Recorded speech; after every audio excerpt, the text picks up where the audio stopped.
We're live? Okay, then I'm ready to start. Namaste to all of you. I'm happy to be with you here for this satsang.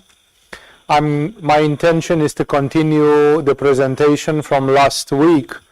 Last week I simply started presenting the choices of evolution. I spoke in the beginning of this year about the situation of 2021, 2022, the energy. I expressed the fact that from the standpoint of yoga, it's very important that people can manifest their aspiration, that you know what you want, you know what you are trying to get out of this life, and that especially for the spiritual seekers, they are going according to their hearts.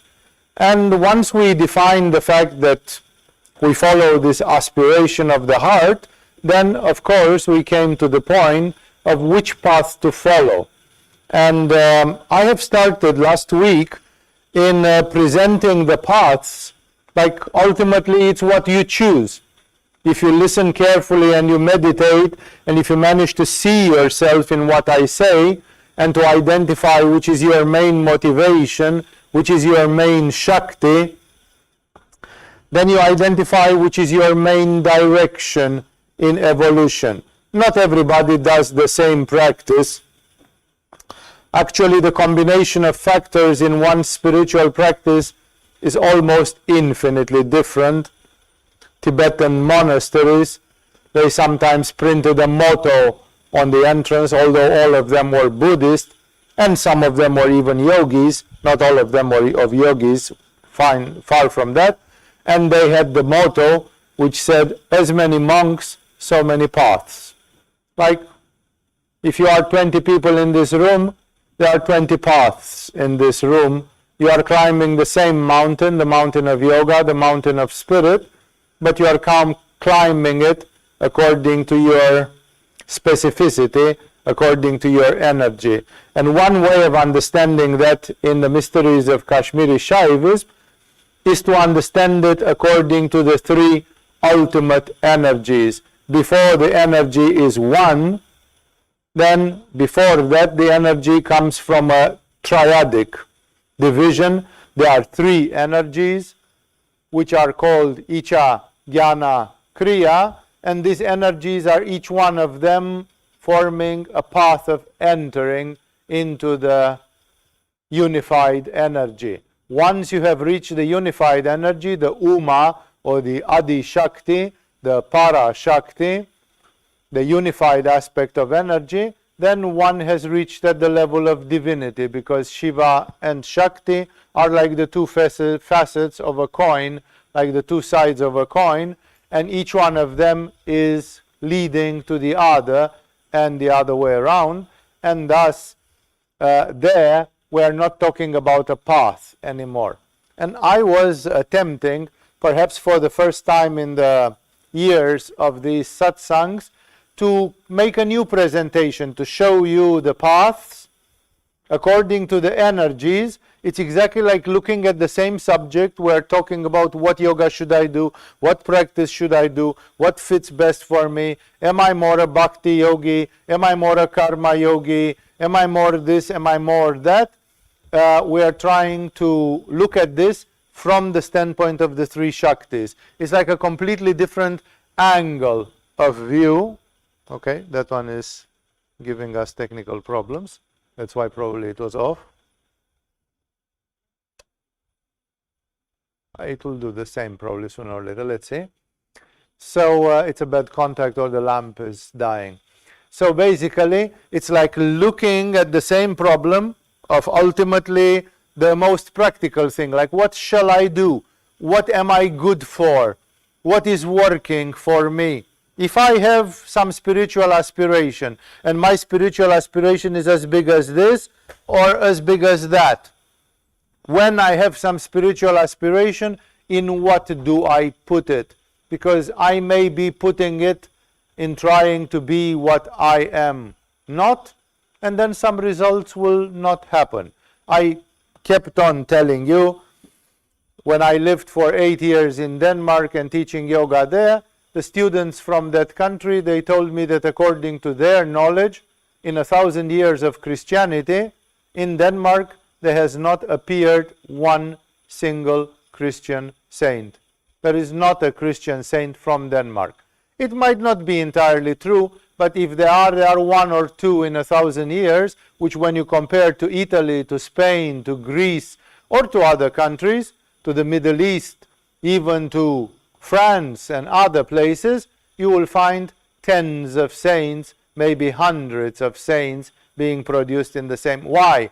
It's simply because that direction, that method of spiritual development, which is the part of the Christian religion, does not fit to every temperament, does not fit to every egregore, does not fit to every dominant chakra. It fits only to some, or it fits to some better than the others.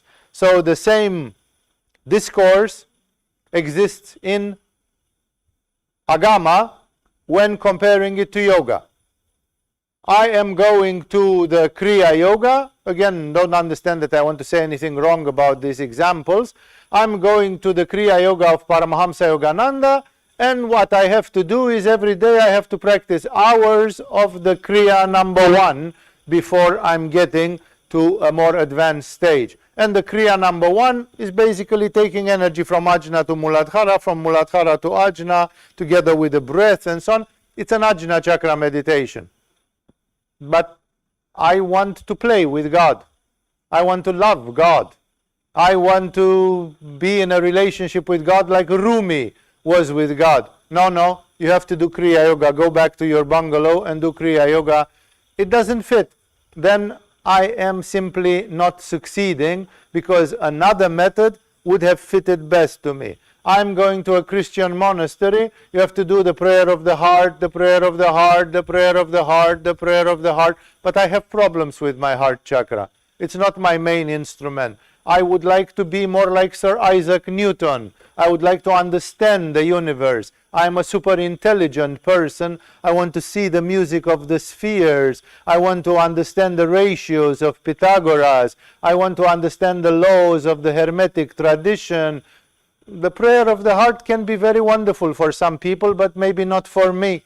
And thus, the biggest problem in spirituality, once you decided that you want to put some energy in spirituality, that you want to give some of your time and energy to the spiritual quest, is which weapon should you use? I am better fighting with a sword, or I am better fighting with a gun? Am I a shooter or a swordsman? Or I am a bare hand fighter, like a karate do kind of fighter? Which is my best ability? Bare hand, gun, or sword? Then I have to find my weapon, my preferred weapon. It's the same in spirituality. Everybody has a preferred weapon. And therefore we look very much into the fact if people are following the path which fits to them like a hand fits in a glove. That it's your path, and you know that it's your path, and the effects are beautiful, and things are moving quickly and efficiently. And that's why, just because some of these methods seem to be very diverse, I'm trying to look at them from a fresh angle, group them in another way. Last week I spoke about the path of the Icha Shakti, which means generally will, desire, love. And there we see a lot of things, because on one hand we have that with the mind we want it and want it and want it. But on another level it goes into the heart. And from the heart I want God and I want God and I want God and I want God. But it can move even to the sex. I have no other understanding exception made of Svadhisthana chakra. My desire is a desire from the second chakra. For me, God is like a beautiful woman, and I want to worship her, transfigure her, and make love to her. And therefore, my desire starts even with sex. That's why either I speak about sexual yoga, or I speak about bhakti yoga, or I speak about some yogas of the mind, just longing, aspiration. I'm talking about the same Shakti. They are all under the same umbrella. They are all based on the fact that there exists a longing. What's your relationship with God? I long for God, in the meaning that I love God, I want God. It's the energy of Icha Shakti. I desire God. Can God ever be mine? Yes and no. Of course, logically no. But in Bhakti Yoga, people feel like they become one with God and all that. I'm not going to go into much details because I spoke about this. This is as you use this force of desire. Either it's manifested as low as sexuality, or either it's manifested like I desire this union with the divine from my mind. It's still the same energy, it's still the same ray. It's like the three Shaktis, Icha, Gyana, Kriya, are like three rays which start from the heart of God. And one ray is with will, love, desire, is just different degrees on the same ray according to the chakras, but it's still the same kind of energy. And that's why for some people their relationship with the universe, if you don't like the word God, just use the word universe. The Tibetans and the Buddhists in general, they mention that there exists a Buddha nature which is eternal, infinite, perfect, absolute, and basically it's all about the universe. The universe is the mandala, is the symbol of that universal consciousness, of that Buddha nature, and basically we want to reach the truth.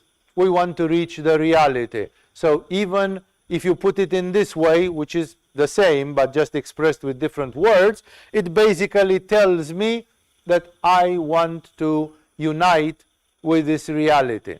One of them is through willing it, wishing it, loving it, desiring it, longing for it.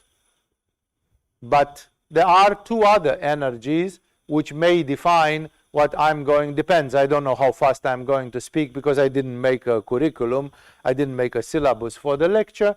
I'm speaking freely, and therefore we'll see. It will take whatever time it will take. The second of the major three energies of God, of Shiva in Kashmiri Shaivism, is Gyana Shakti. Gyana is generally translated as knowledge. So some people don't manifest through the fact that they want to own God, have God, long God, wish for God. Some people want to know.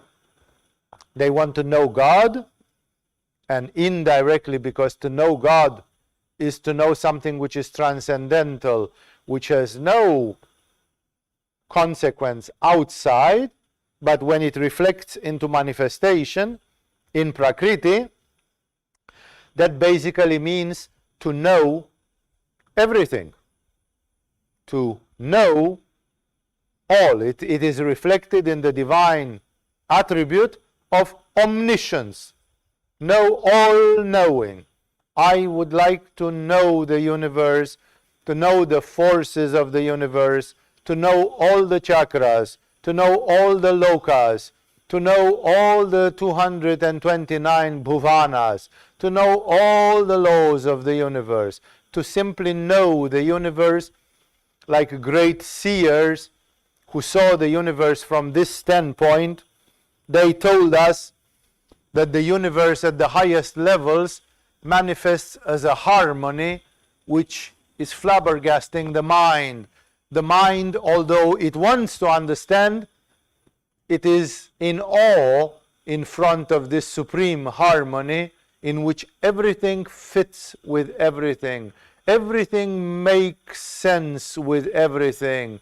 It is exactly like when Jesus says to his disciples, he says, for you, even every hair on your head is accounted for before God.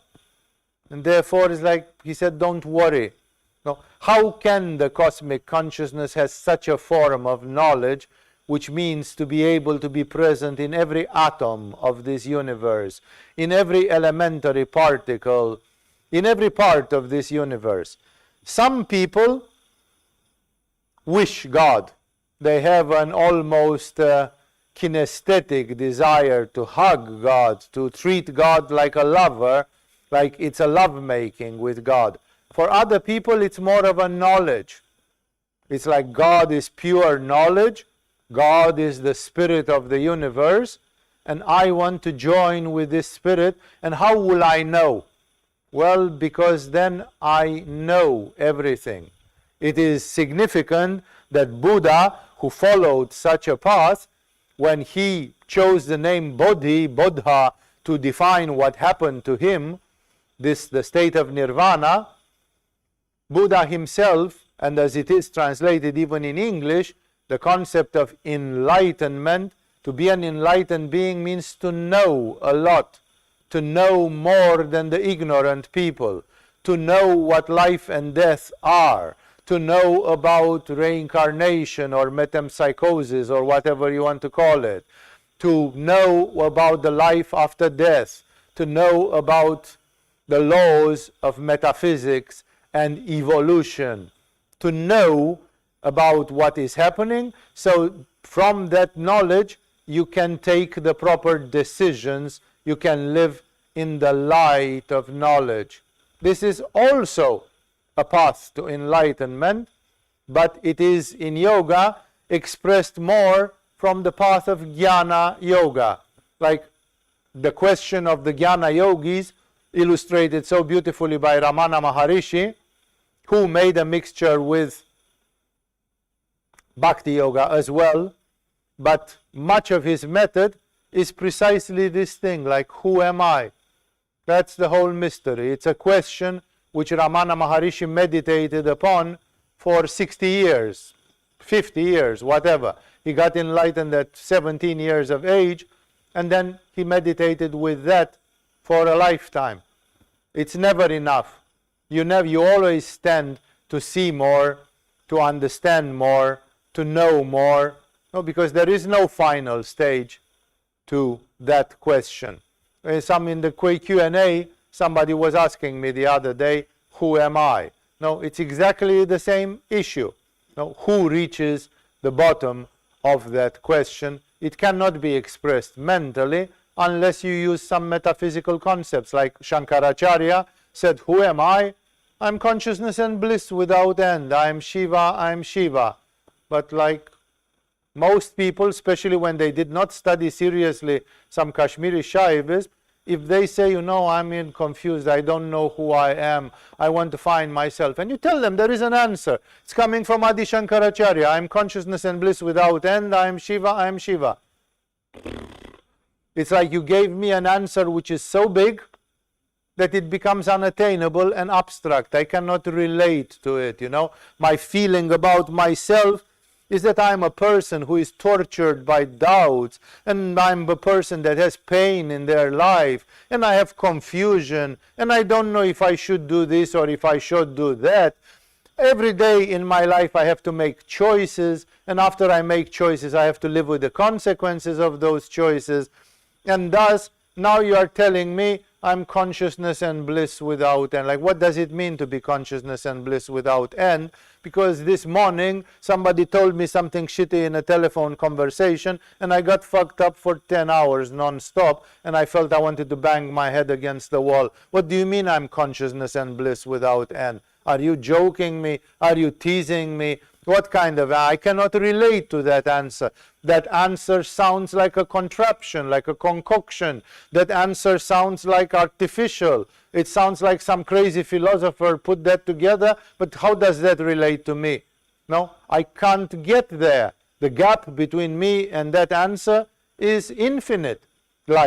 And thus, basically what I'm trying to say here is, there is, for some people, not so much the thirst for wishing God, wanting God. I would almost say possessing God, because desire at a certain level, it's almost like a form of possession. Of course, God doesn't let you possess Him, but your subjective perception in the beginning is that you might be able to. Then you'll discover that you are not, that only by being detached you manage to have this love for God. But for some people is, no, I want to know. I want to know. I very much share this experience with some people, because when I was starting my path of yoga, I discovered that there were so many truths about chakras, resonance, planes of the universe. All the esoteric knowledge was so amazing, and it explained so many things. And when it was presented in an intelligent way, it was fitting in an amazing way, and it explained pretty much of the reality in which we live. That basically for the first years, I think, in my yoga experience in this life, I was consumed more by this. I did not understand too much bhakti. Like, I was not a very loving nature when I was a teenager, and then when I started, I was a scientific nature. And for me, my connection with the reality was by knowledge. I wanted first to know it. Now, how can you love something which you don't know? Of course, today I understand that it is possible to love irrationally and beyond the phenomenon of knowledge. You just love because you love. Because the love, the Icha, the desire of God is a reality by itself. And you don't need to explain it, but if you have it, and if you don't have it, for some people, first of all, they want to see the light by the knowledge, by explaining reality. Even Buddha, he codified everything. There are the 4 noble truths.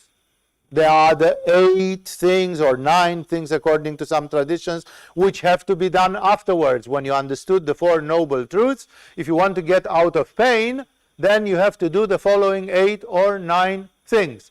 And so on and so forth. He did it in like shedding light. First, we have to shed light about what life is. The first noble truth is that life contains pain. That pain is inextricably connected with life. And if you are alive, you are bound to have a lot of pain. So if you live with the absurd hope that you will not have pain, you are lying to yourself. No? Like Buddha first wanted to make things clear, so that from that clarity, which he called bodhi or enlightenment, there should come the conclusions. Do I want this? Some people will say, even if life contains a lot of pain, I can take it. Life has also a lot of sweet things. And sometimes you make love, and sometimes you watch a sunset, and sometimes you do this, and sometimes you do that, and it's all worth it. And yes, sometimes you have shitty blue days, but you have had also a lot of happiness, but at least you should decide. And other people will say, well, if Buddha is true, like Buddha, some people will say he was a pessimistic thinker, that in the end of life he saw old age, disease, death, and everybody is going there. Nobody escapes death, nobody escapes old age, nobody escapes disease at one point or another, at least in the last stages of life. No? And therefore Buddha said, I can't tolerate this. This sucks.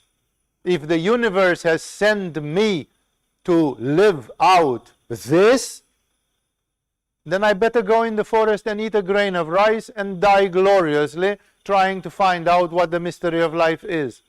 I prefer to commit harakiri by meditation rather than live a life like this. I'm a prince, so I would have a reasonably good life.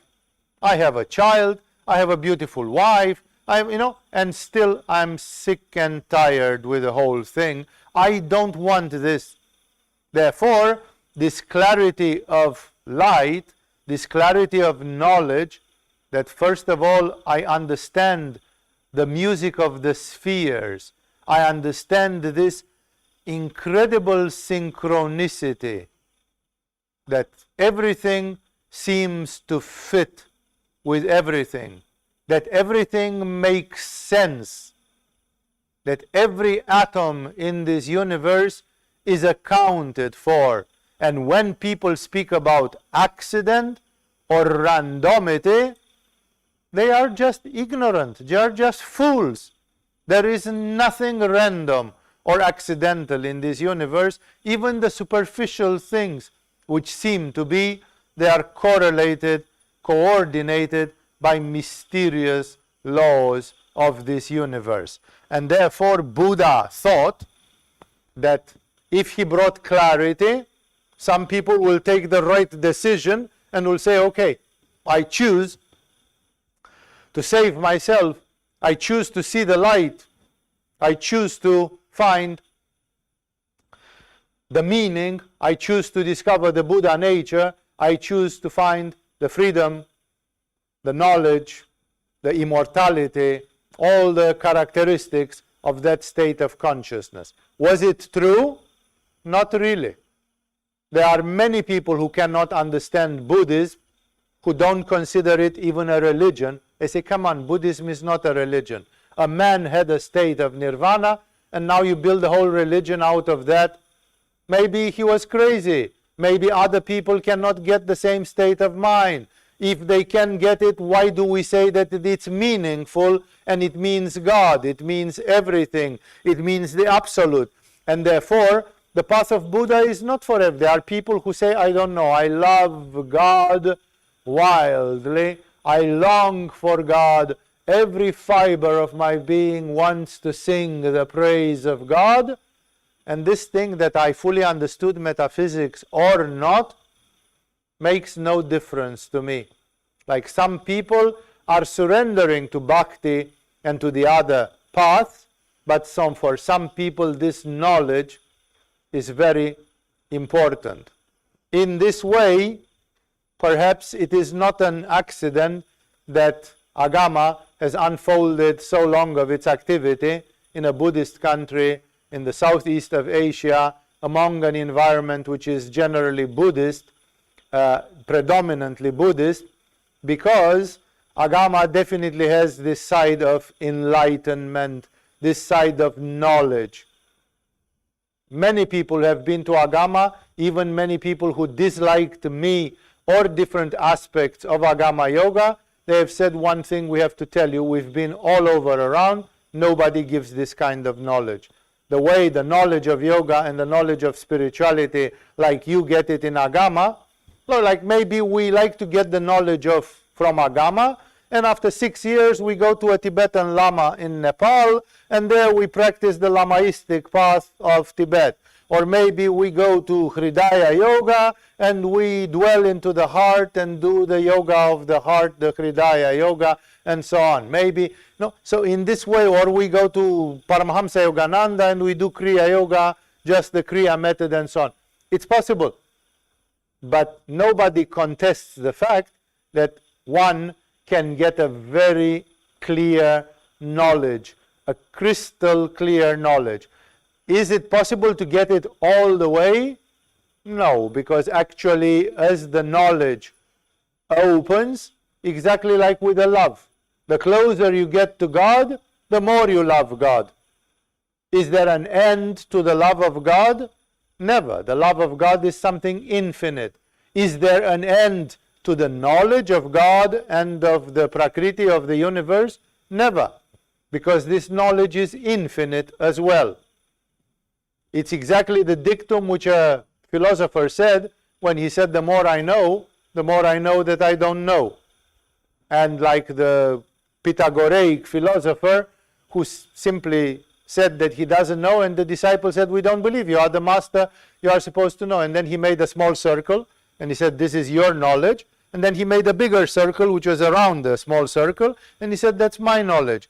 Compared to you, I know more, much more. But my contact with the unknown, with what's out of that circle, is also much bigger. So where you have 10 questions, I have 100 questions. Because the more I know, the more I realize that there are a lot of things which cannot be explained by the mind, by language, by words, by philosophy. No, the more you know that you know the necessary things, like the Four Noble Truths of Buddha, are not the full truth which can be said about the universe. That can sound blasphemous to some Buddhist faithful people, but even Buddha had not reached the end of that. It is as much as it was possible to experience 25 centuries ago by a brilliant brain trained by meditation and other royal skills. And no, it was possible to say, and for 25 centuries it's been enough. Many people listened to Buddha, they agreed to Buddha, they discovered that they have to find out, and then they followed the path of Buddha.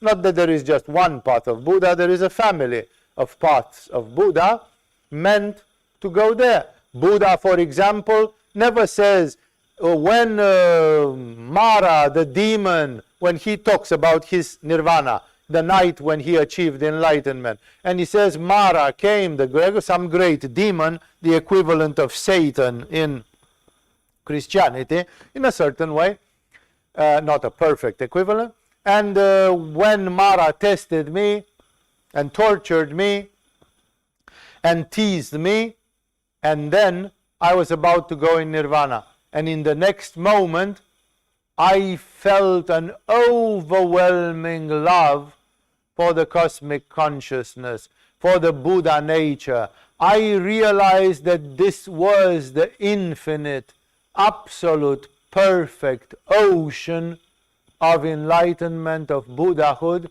from which I had come 10,000 lifetimes ago, and of which I had been separated, and now I was uniting with it, and I loved it, and I hugged it. That would have been the statement of a bhakti yogi. Buddha says something different. He says, just before I entered in nirvana, I suddenly knew everything, saw everything. For example, I saw all my 10,000 previous lifetimes. No Christian mystic says that when they got into a state of divinization, they saw previous lives. Or they saw something weird which they don't understood, and they could have been the previous lives. But it's a mystery that in the Christian theology there is no previous life story, and then I don't know what it was. No, the Christian mystics say that they felt the love of Jesus, that they felt an infinite love. That's the window through which they entered. But Buddha entered through a window of knowledge. He saw his lives, he saw his personal history, he saw the infinite, he saw everything, he understood everything, and that's why he called himself enlightened. Now I am enlightened, which means I have seen the Alpha and the Omega. And therefore, some of you would be more tempted by the fact that you know omniscience, to know. I cannot, if my heart is a bit more closed, I cannot love what I don't know. You are asking me to love God, and then you tell me that God is incomprehensible. Then how should I love something which I cannot comprehend? Maybe it's a terrible thing. No, maybe something terrible is hidden under that thing when you say it's incomprehensible. No, I first want to know it. I first want to know what can be known. And as such, the second major path, which manifests very often through Vishuddha chakra, it's the path of knowledge. If Icha Shakti is traditionally related to Ajna chakra more, and of course it has its derivation. I told you there is love on Vishuddha, there is love on Anahata, there is love on Manipura, there is love on Svadhisthana, as we talked in one of the lectures. Know that people on each chakra, in each culture, they have a way of expressing love, sometimes more refined and closer to the original absolute, and sometimes not so refined. And the same with knowledge. This knowledge is usually expressed on Vishuddha chakra, but you cannot say that people have a strong Ajna chakra, they do not understand. That's how the big concept of music of spheres. The music of spheres is the Hermetic concept, in which basically it is said that everything is in harmony with everything, and that's very difficult to understand. Very privileged people had the opportunity to see this universal harmony, that everything makes sense Everything is in the right place. There is not one atom of this universe which is not in the right place or doesn't fulfill the right function. So, for some of you, it is more the thirst for knowledge. Gyana yoga, if bhakti yoga manifests more like prayer, Gyana yoga manifests more like meditation. Like you have to expand the mind, develop the capabilities of the mind, go into this pure domain of science, art, intuition, knowledge without knowledge, but of course also the knowledge which is based on teaching, learning, books, treatises, initiation, and all the things which come in this way. And again, for some people, I have experienced this desire by myself in my young days. This motivation is very relevant. People feel that if they know, then they have a grasp of reality. Of course, we discover that when we love God, we don't love God neither sexually, nor sensually, nor possessively, nor egoistically, and even the affectionate love for God is still a superficial form of love, that the true love for God is the love in God, is the oneness, it's the samyama, it's the aspiration, the longing to be there. Exactly as the quality of our love for God changes as we tread on the path of Icha, in the same way the quality of our knowledge changes. In the beginning we are curious, we want to know everything, we want to get initiated in a lot of things, then eventually we start understanding this knowledge in a much more internal way. We look at the fact that modern science, after not hundreds but thousands of years of different degrees of science, from Archimedes and older scientists than him until today, science cannot create out of nothing, out of the blue, out of prime matter, science cannot create one living cell. One. People cannot take carbon, nitrogen, oxygen, and hydrogen and make an amoeba. A single amoeba, we cannot create it. Nobody has go. We can fiddle with a pre-existing amoeba, but we cannot make a new one. No? And therefore, it is as Emerson or whoever, Walt Whitman, used to say, only God can make a tree. No, there is a mystery there, and this knowledge of what is a rabbit hole which is abysmal, and it's very, very beautiful. It leads to another way of experiencing reality. And in this way, there is a third path of evolution in which we are neither the ones who long nor the ones who wish to know. But the third Shakti is Kriya Shakti. It's the power of action. There are people who feel that if they don't act out, all the thing which they have learned, seen, felt, all the love, all the knowledge is dead somehow, because it has to manifest as work. As Mahatma Gandhi said, work is love made visible, but here we are not talking about love. We are talking about the spiritual path. There have been people who have been on purpose like completely useless to the world. First of all, you have to know that minimum 50% of the souls that have reached enlightenment in the last 2,000, 3,000, 4,000 years, we don't know their names. When you sum up all the names of the Christian saints, all the name of the Buddhist arhats and enlightened beings, all the names of the enlightened yogis, all the names of the Sufi saints and all the rest, the Jewish prophets and all the rest, you are still not getting up to half of the number of people who reached enlightenment on the face of this earth in the last few thousand years. Why? Because simply some of them were not interested that you should know about them. The fact that you knew about them or not, the fact that you approved of them or not, meant simply nothing to them. It's like Laleshvari says. Very few people know about Laleshvari, about she is known. She said, if I die, what is it to you? If you die, what is it to me? You know, she basically said we have this Svadistanistic hypocrisy in which we pretend that we care. But it's a very superficial care in which love turns to anger, love turns to hate in a second. No? It doesn't really matter.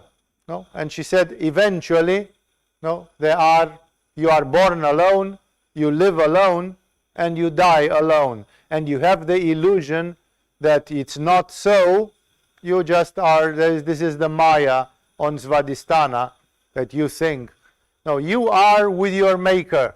You are in front of the Buddha nature. You are with the universe.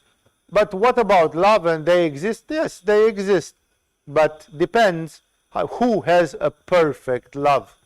How often can you describe in the history of humanity two men, let's not say a man and a woman, because there we mix sex automatically, but two men, two friends, a guru and a disciple and so on, who had a love which was perfect. And it still lasts today. Wherever they are today, that love is still there and it's perfect. Is it possible? Yes, it is possible. But it is so rare that we don't see it, and if they have it, they don't show it to you. That's why, for some people, the manifestation of their divinization is a matter of action. Like they simply say, how do you prove you are enlightened or not? There is this guy living in a cave for 30 years. And one day they went and he was dead. They buried him, they burned him, whatever they did. And everybody said, oh, that Walter, who lived in the cave, he was a great man. Some people say, he didn't help me build my house. He didn't help me take a degree in, I don't know, philosophy. So why was he a great man? Maybe he was a great man, but not to me. I don't know anything about him or her, and he or her doesn't matter. How do you demonstrate you have greatness? At least Jesus did something. Some people like it, some people don't like it. Buddha did something. Some people like it, some people disagree with it. Krishna did something. No? But like this, well, no, I have looked at the history of spirituality, and many of these great yogis and Christian mystics and others, they were people who were like divine madmen. They were living in this emotion called acedia, which in Greek means boredom, like you sit and do nothing. Because trying to do something is just an illusion in which you are moved by your ambitions, desires, samskaras, and so on. Just be with God, and what's your usefulness? I don't know. I'm not here to be useful. What am I? A plow? A hammer? Or what am I? Am I here to be useful? I'm here just to be. There's a wonderful lecture of Osho Rajneesh, I forgot in which one of his books or collections of speeches, where he speaks wonderfully about this with his usual eloquence and zest. You know, he says you don't have to be, you don't have to do anything. You don't have to be evaluated through what you did. You have to be evaluated only through what you are. It's only because you are. God values you for what you are. Yeah, but nobody could see it. So what? They are just fucking baboons and they don't deserve to see it. They don't have the karma to see it. Why should they have seen how big someone really was. And in this way, some people cannot relate to this, and for some people their connection to the infinite has to be through action, because in the end, the three energies of Shiva, especially the lowest one, Kriya Shakti, the energy of action, she creates the universe. She comes to the objective reality, and she is the forerunner of the actual creation. After the Kriya Shakti, the next step is the Maya, and the Kanchukas. Then with the Maya and with the Kanchukas, things are happening already. So Kriya Shakti in the 36 tattvas of Kashmiri Shaivism is the step just before Maya, the lowest in the divine. It's still the divine. It's still a divine energy, but it's a divine energy which requires the manifestation through action. Some people want the manifestation through desire. I want God. Bhakti Yoga. I want to know God and the universe of God. Gyana Yoga. And the other one is I want to be active. I want to do something together with God. I want to work for God. I want to be a finger of God. I want to act for God. And that becomes, of course, Karma Yoga. The fact that one cannot stop from doing action. Before Mahatma Gandhi lived, Swami Vivekananda, the Great of India, who, if he would have had the example of Mahatma Gandhi, he would have definitely given the example of Mahatma Gandhi. Shivananda, Aurobindo loved the example of Mahatma Gandhi and they used his example, but he was not alive, or he was too young at the time of Vivekananda the Great. So Vivekananda, when he looked back in history, he said, for me, a very typical example of a karma yogi is Buddha, which I just mentioned for the enlightenment. But Buddha, Vivekananda said, he could have reached enlightenment at the age of 36. If he felt something, he could have passed the knowledge to 5 other people, to 12 other people, then he could have gone. But Buddha stayed here until he was 83 or 84. He stayed more than 40 years extra after his enlightenment, and he hammered those 4 noble truths so much, and he dictated so many texts like the Pragya Paramita, the Heart Sutra, the Buddhist Heart Sutra, and others, no? And he created the Buddhist tradition. He created the rules for the monks, the canon, what to eat and what not to eat, what to do with your sexual energy and what not to do with the sex. Like all these are things which should be done by a manager, by an administrator, by an accountant, not by Buddha. But Buddha tortured himself to do these things. He could do these things. It took him years. He was very slow. Maybe he was a Taurus, very slow at it, but he did. So in a certain way, the great Vivekananda, he is true.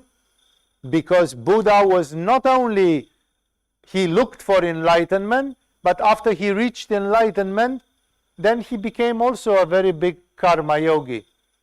Because he wanted to leave a trace, not for his sake, but for the out of compassion, because he said, exactly as I was confused and in pain 20 years ago, now surely somebody on the face of this earth is also confused and in pain and wants to find the truth, and therefore it's not only that I have the method, but I have to give the framework, the rules of the game. I have to create the institution, the establishment which makes it possible. And in this way, the third major path, the third major Shakti is the Kriya Shakti and the path of Karma Yoga, in which people feel that they have to manifest something.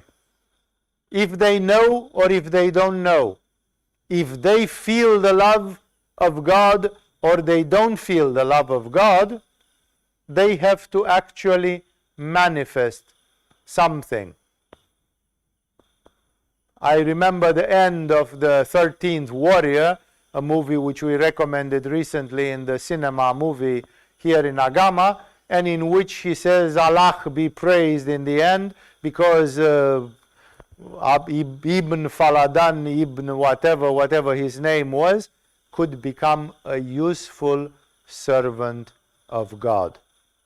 Like he felt good because he participated in this battle with his Viking brothers, and together they freed a part of Scandinavia, a village, a whole area. They freed it from some very demonic danger, from some terrible destructive force which was there.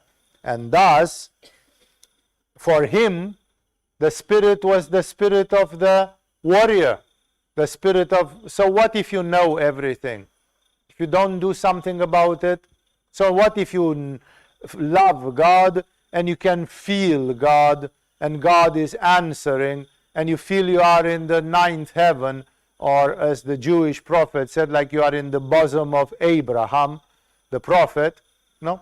So what if you don't actually do something for other people? Even Jesus uses this.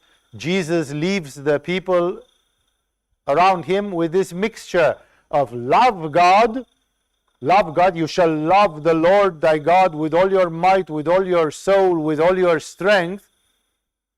That's Icha Shakti. But then he also says, any tree shall be known by its fruit. No? Like somebody said, there were people who are a wonderful tree, but Jesus says, how will you know? How will the world know? People, if they can, if they are in the right circumstances, they shall do something. Even Milarepa, after he lived 30 years in a cave, he taught his method. He came out, he spent another 10 years in a transitional time where he practiced more close to the settlements and the villages, and then he taught. He opened a school and he taught his methods, and there is a lineage of Milarepa. His main disciple was called Gampopa, and therefore we know, like Milarepa left the flag, left the flame to somebody to continue. So even Milarepa did not consider like, if I spent 30 years in a cave, I know the universe, I can do whatever, I have reached enlightenment. What if the other fools will not know about it? No, but then there is no compassion. It's like they will not get anything. I can give them some crumbs which fall off my table to the other people of this humanity who could get something of the gift of my 30 years practice in a cave. And thus, there is the instinct of Kriya Yoga. Some people want to love God through their work, through their action. The problem with Karma Yoga is especially that in Kali Yuga, the universe is upside down, and as a Polish philosopher called Stanislav Jerzy Lech, maybe it's pronounced in a different way, I read it Lech, maybe it's Lech or Lech or something, I don't know, I don't speak Polish. This philosopher, he has a booklet of aphorisms, which some of them are absolutely amazing. You can see he has a very good ajna. And in one of these aphorisms, which I never forgot in my life, he says, in hell, the hero, the main hero, is the devil. Because the hell is the domain of the devil. It's his house. It's his loka. And there, he is the king. And therefore in hell you cannot go and speak bad of the devil, because you'll get punished. The hero, the good guy, is the devil in hell, which means in hell the world is upside down. The good is praised as bad and the bad is praised as good. No? If you would want to go and say which is a person more liable to be followed, spiritually. You know, like I would like to go in the footsteps of the following two people. One of them is, let's say, George W. Bush, and the other one of them is the Ayatollah Khamenei of Iran. According to the political science of today, the Ayatollah of Iran is the source of all the terrorism, and if you could meet him, you should shoot him in 2 seconds, because he is one of the darkest bastards on the face of this earth.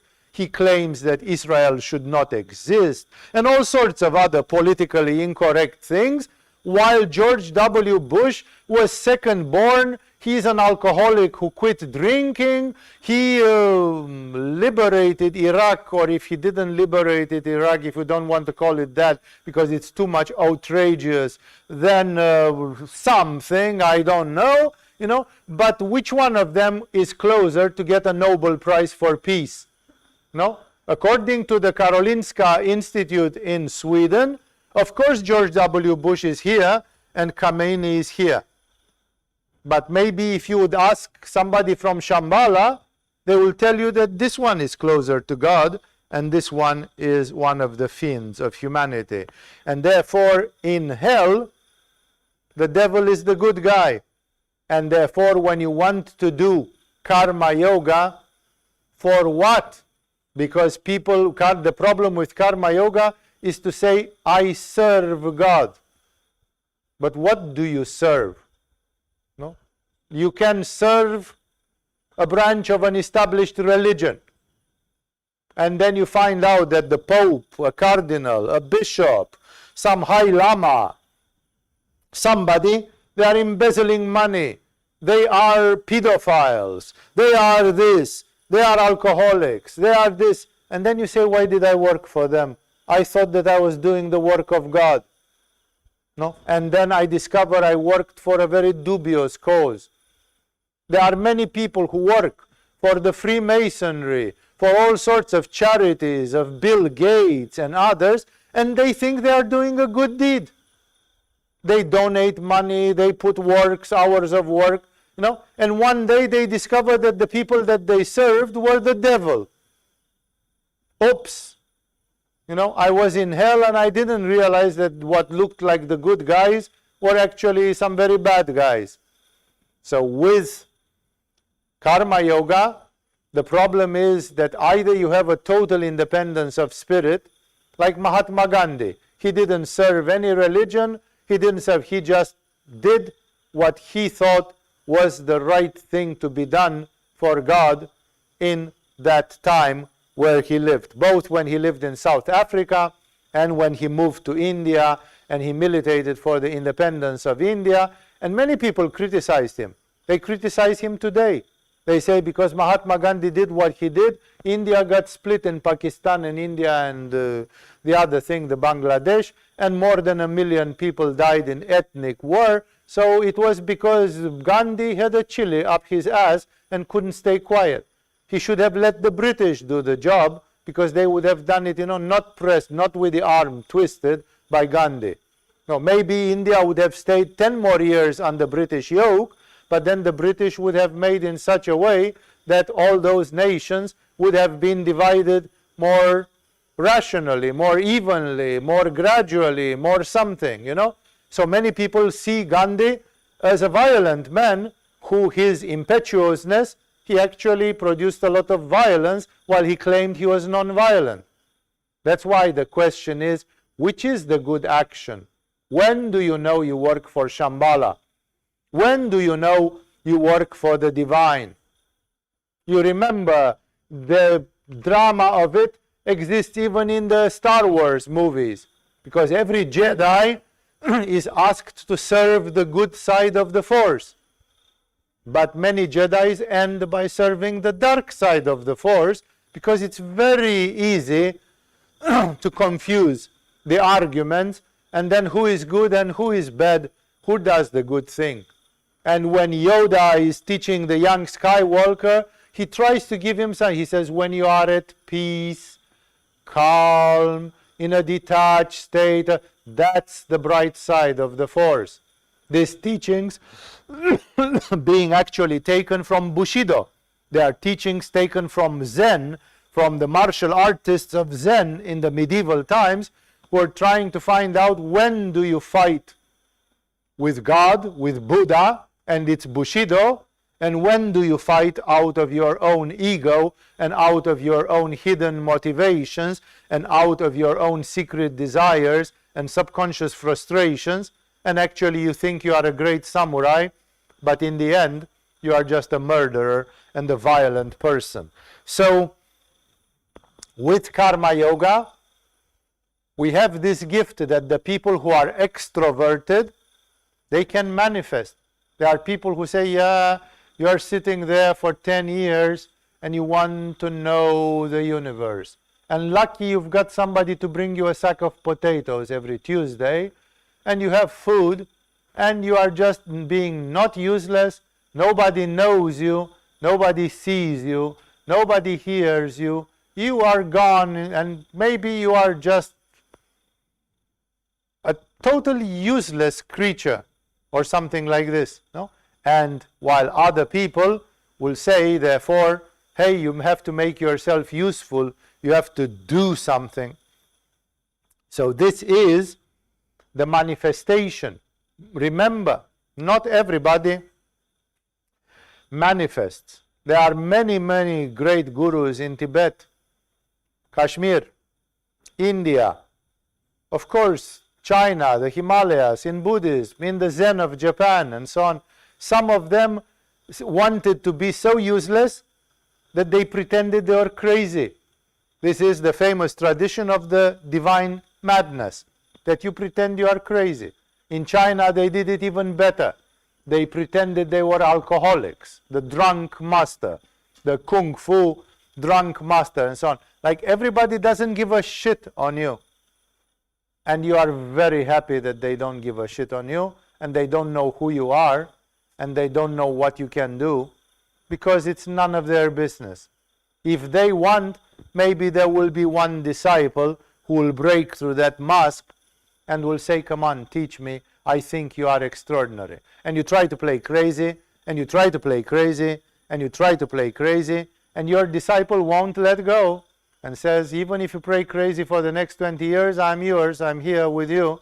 No, that's an intuition of the soul, and that's a worthy disciple for such a person. But therefore, some people were completely against usefulness and action, as again Osho Rajneesh reflects it so beautifully in that chapter, in that speech, in that darshan of his. And for some people, it's absolutely necessary. Even Ramakrishna, he was crazy for God for a number of years, and eventually he wanted to teach other people, and he was going up on the roof of the ashram, and he said, beloveds of my heart, where are you? Come to me, I have teachings to give, and so on. And eventually a number of disciples started gathering around him, headed by the great Vivekananda. So I'm telling you all these to see that there is a worthy thing in the path of Icha, going by the longing, aspiration, desire, love, whatever you want to call it. There is a worthy side of the path of knowledge, that some people want to be in knowledge of reality, and there is also the path of action. For example, Mahatma Gandhi was freely taught the Kriya Yoga, the first technique of Kriya Yoga, by Paramahamsa Yogananda. Like, Paramahamsa Yogananda didn't ask him to be his disciple. Today, if you want to learn the first Kriya of Yogananda, they put you in a preparation program of 1 year or 2 years, where you have to kiss the big toe of Shankarananda or of Hariharananda or whoever is the lineage holder, and then they say, okay, we hope you'll be a good boy, here is the first Kriya. Yogananda gave it to Mahatma Gandhi just like this, because he could see that Mahatma Gandhi was a great soul. But is it reported that Mahatma Gandhi, and it's a precious technique, it's a real good technique, did Mahatma Gandhi practice it every day at least 30 minutes?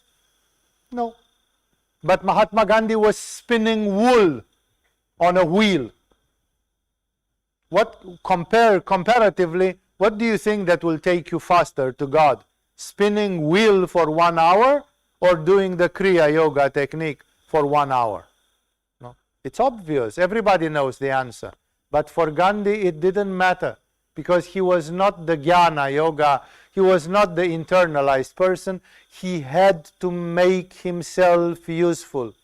And for him, spinning wool was a patriotic duty because he wanted India to not buy wool and cotton products from England or from Europe, thus becoming dependent financially and economically. He wanted that people should spin their own cloth at home and live like before the British Empire, live modestly, live close to the nature. For him, spinning wool or cotton, whatever it was, at home, it was an act of revolution. It was a revolutionary karma yoga. And he spent 1 hour per day doing that out of sheer willpower. No, he did not, like he took the decision from 9 o'clock to 10 o'clock, I spin. Yeah, but you could write a wonderful article to a newspaper which will inflame the hearts of thousands of people. No, 1 hour I spin wool or cotton. Again, what it was. No? So in this way, I'm saying all these things because I want you to see that the needs of each soul, the prism of each soul is different. In practice, it's not just one, because in practice, when you do Raja Yoga, when you do yoga like the Tantric Yoga of Agama, there are many people who have a great aspiration. There are many people who, whenever they have the opportunity, they go to Kirtan, Bhajan, they do Bhakti Yoga, because they feel a state of devotion and they would like to be embraced by God in the embrace of love. There are also many people who do meditation, who want to know. For example, the technology of Laya Yoga, the great yogi Maharishi Mahesh Yogi, who was the founder of the Transcendental Meditation, who practiced a mantra technology very close to Laya Yoga in TM, in the advanced stages of TM. He called this way of using mantras, and he called it the cognitive input. Like you get knowledge, input of cognition, without, he called it in another place, the knowledge without knowledge. Like you will know a lot of things, like Rumi knew that the galaxies had the shape of a spiral. Nobody had seen a galaxy at the time of Rumi. There were not telescopes and radio telescopes and things like this. Rumi knew that the electrons spin around the nucleus of the atoms exactly as the planets spin around the sun. This is in the Meknevi or whatever, in one of his writings written in the 12th century. No? How did he have this knowledge without the science? Because there was no science at that time which went that far. Even if they had inherited some science from Greece or from Rome or from India, it is not known that the ancient science of China, India, Greece, Rome, Egypt, or others knew such things. It suddenly appears in the mystical writings of Rumi, where he takes it for granted, That's knowledge without knowledge. That's the cognitive input. That's when you meditate, you don't get just energy, you get information, you get knowledge. And then if somebody asks you, how do you know this? Where do you know this from? It's like it's something which I didn't read anywhere. No? Like for example, when I first described to people the sub-levels of the chakras and the story of levels and sub-levels and sub-planes, many people ask me, where did you read that? Who taught you that? Nobody. I just got it one day. Just like this. No? It's from no book, from no guru. No? You will not find it anywhere. No? And in this way, And I'm saying that openly. I don't hide it or try to pretend that some angel from Shambhala came and gave it to me when I was sitting on the toilet one day and I was alone. No, I don't say that. So in this way, for some of you, the aspect of knowledge, and of course for some of you, the aspect of manifesting things. Remember, Mahatma Gandhi, he did not care if he had states of samadhi, but he cared to do the right thing every day, every minute, to live in a moral and ethical way and to do the right thing, to act in the right way. And that's why we in Agama, we have people who do karma yoga, Gyana yoga, bhakti yoga, and the combination of this is sometimes called simply Raja yoga, the royal yoga, the combination, the synthesis of the other three forms of yoga.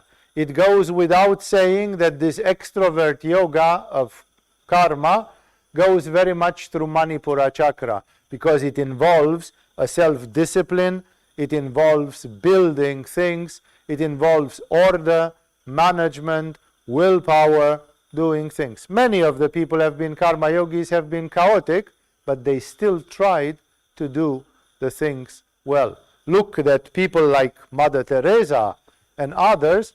They managed, in spite of not having a higher education in business administration or other things, they kind of managed to do many things which other people thought would be impossible.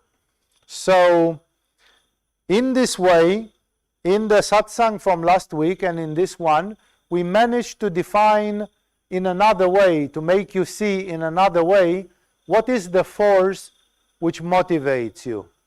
Are you a lover of God who by aspiration desires God? Are you a knower of God who by a sort of divine curiosity wants to understand the music of the spheres and the laws of the universe? Are you a servant of God who wants to serve God on this earth during their lifetime?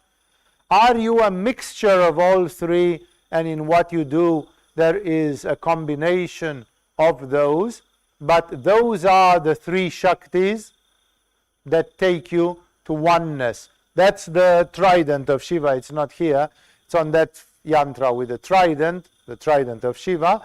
That's the symbol of the trident of Shiva, that the energy subdivides itself in three primary forces, the Icha, Gyana and Kriya. And in case you did not understand the principle, let's get back to the Shaktopaya of Kashmiri Shaivism. How does energy make you go back to the cosmic consciousness? By intensity. When the intensity is constantly over a certain level, it's exactly like somebody is turning the sound on a sound system to the maximum, and it's a real powerful sound system. And then suddenly, whoo, you hear nothing anymore. It's gone so much that the sound system is paralyzed, and from the standpoint of what's happening, it's as good as if it was silent. Either you turn the sound down to zero, or you turn the sound to maximum, you still can't use it. It still does not transmit any information anymore. These energies, they have to be amplified to the maximum. The bhakti to the maximum. The Gyana to the maximum. The karma or kriya to the maximum. So that in this way you have this effect of whiteout, because all the three energies, they join together in the stem of the triangle, of the trident of Shiva. They are just three branches of one and the same thing. And then one and the same thing is the mother energy, the Adi Shakti, the Para Shakti, the divine aspect, which is the half of Shiva. Shiva and Shakti, the two halves of the coin,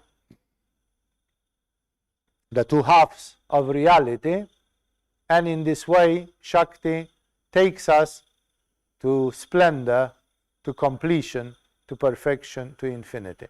Usually, people, you can look upon the path like, what did I come to do in Agama? What did I come to do in this world? Okay, I discovered that I'm a bit of a crazy person and I have spiritual aspiration. And unlike my fellow men, I want to do this more than I want to do what they do. What they do is somehow boring or limited, and what I do, what at least Ramakrishna did, what Milarepa did, is great and amazing, and I wish I could do that.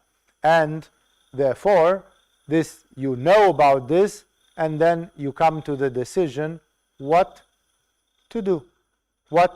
Which path am I going to follow? Meditate. Meditate in the coming time of your life and find out which one of these forces is the one which is opening the spirit for you.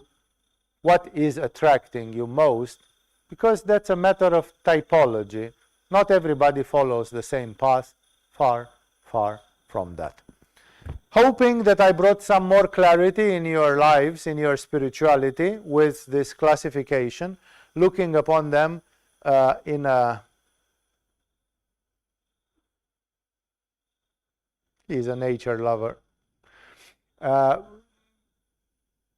Therefore, I hope that it will give you a further meditation, a further understanding, and in the next coming satsangs, I will of course approach other themes. If you wish to hear me talk about something which is of utter relevance for you, then of course send your notes and we'll see if it has place in the program of Agama. Let's stop for tonight. It was good enough. Sorry for the technical problems in the beginning, the slight delay. See you along the many activities here in Agama. Thank you all for tonight.